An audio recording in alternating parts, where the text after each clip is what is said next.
Why, do you think that? At Ayla's question, the confused expression on Cloud's face grew more intense. The proof was that his brown eyes trembled. Yes. Nowadays, he doesn't even eat with me or meet with me often. She pretended to be sullen and lowered her head.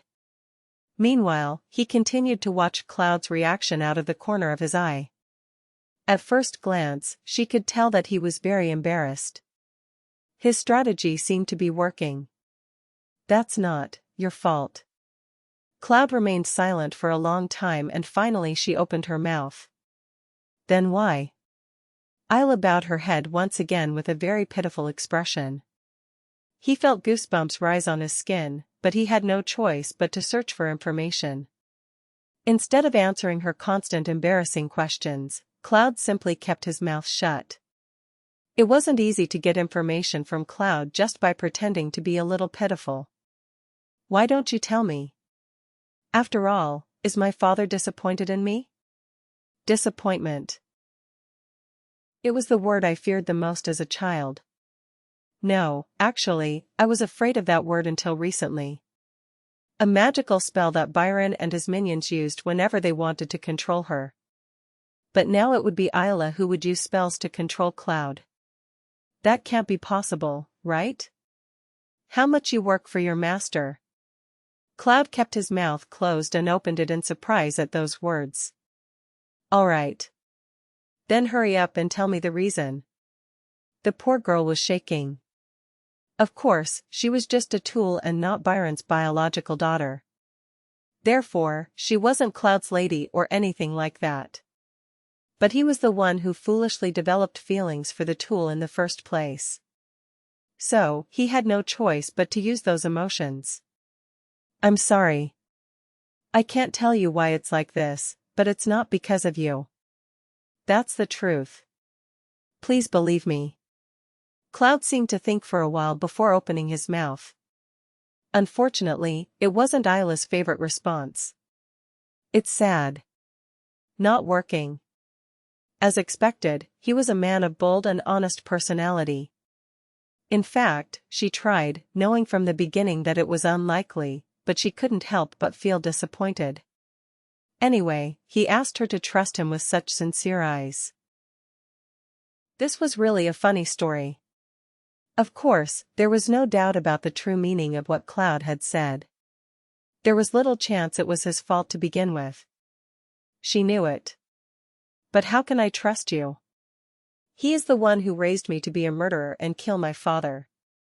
She stood up from her seat feeling like she was about to huff. All right. I can't help it. So, let's train now. I've already rested enough. It wasn't like Ayla showed tears or acted even more pitiful here. She tried not to cry unless Byron scolded her, as she knew he didn't like it when she did. In times like these, his thing was to work harder. Plus, he liked that he showed enthusiasm to stimulate Cloud's guilt. Yeah. And just as Ayla intended, Cloud made a guilty expression. It was a really strange feeling. Cloud moving the way she wanted was very interesting to her, but at the same time it was disturbing. It was because he wondered how different he was from Byron, who held people's hearts in the palm of his hand. She felt a little guilty. But she struggled to let those feelings go along with the dagger she brandished. She was currently busy trying to save her own life, considering the feelings of others, especially the enemies who were seeking her life. It was that night. After finishing dinner in the early afternoon and receiving meticulous hair care from Laura, Ayla sat on her bed, ready to go to sleep.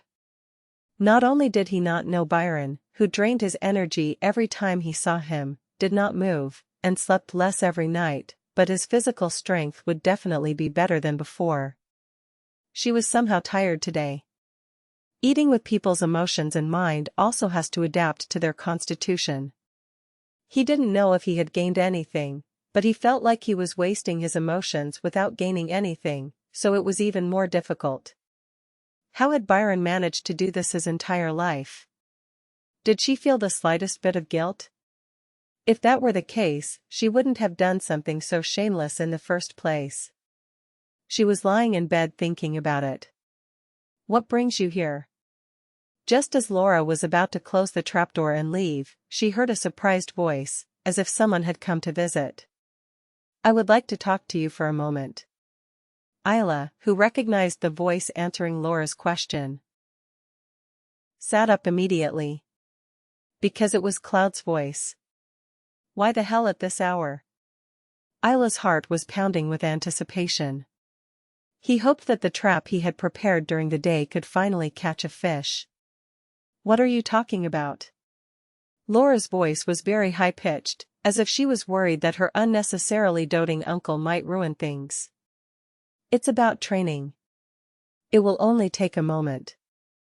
I will lock the door, give me the key still. As if he didn't have the courage to disobey Cloud's instructions, he heard the jingling of keys and the sound of Laura's footsteps retreating. Although he didn't see Laura's face, it was obvious that she had an angry expression. He would run straight to Capella and tell him about Cloud's visit. Cloud? What is happening here?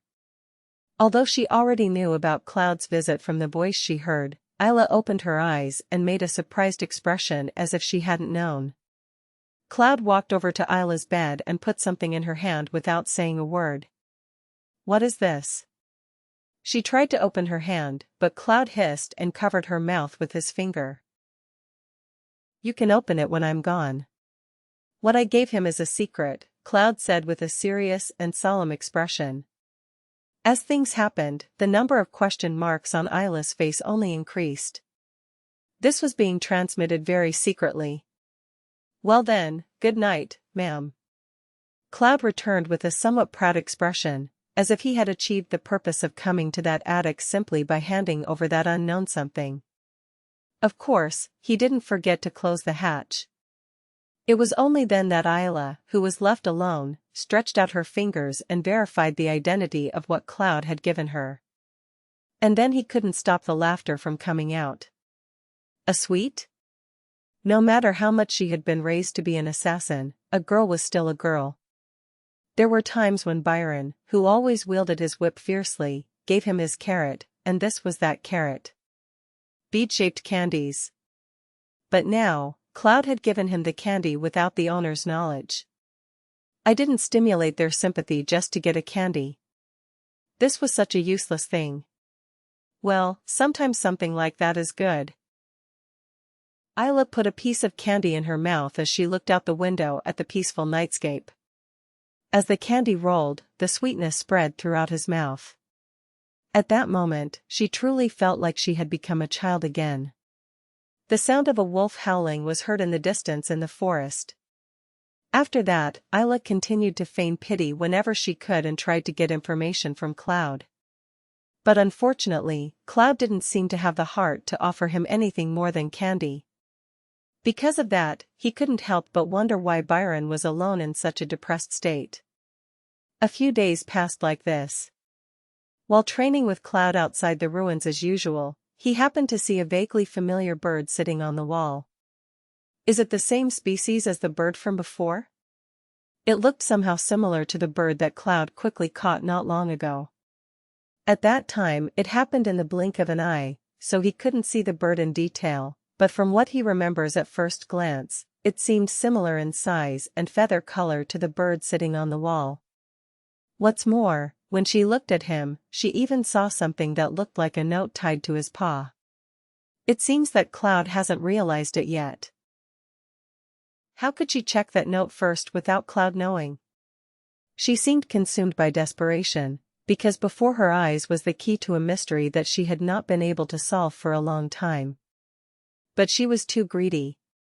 Cloud looked back with a puzzled expression. Ayla kept snooping over Cloud's shoulder and looked like she was curious as to why. I made a mistake. I shouldn't have made it so clear. Ayla swallowed her regret. Please practice alone for a moment, miss. Cloud discovered the bird, left it behind and walked towards it. Ayla watched Cloud from the corner of her eye, pretending to concentrate on swinging her dagger. Perhaps he was waiting for Cloud to notice his presence, but when he approached the bird, it stretched out its paw. After reading the note, Cloud entered the building without hesitation. Probably to report the details to Byron. If I stand in front of the window now, maybe I can hear the conversation. Ayla looked around quickly. Laura, who had gone to help her mother prepare the food, was not around, and the guards who were far away did not pay attention to her. As long as he didn't try to get too far away, the guards wouldn't notice what he was doing. Good. Then let's go.